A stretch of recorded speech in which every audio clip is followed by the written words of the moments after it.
เลยไป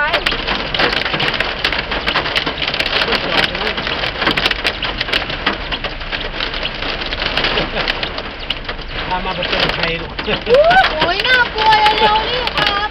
มันเร็วไม่ได้ลูกรถมันค่อยๆ ดู เร็ว ด้านหน้าดูด้านหน้า เนี่ยเดี๋ยวโป่งมันหิมะไอ้ลูกเห็บเป็นข้อเด็ดแข็ง ดูด้านหน้า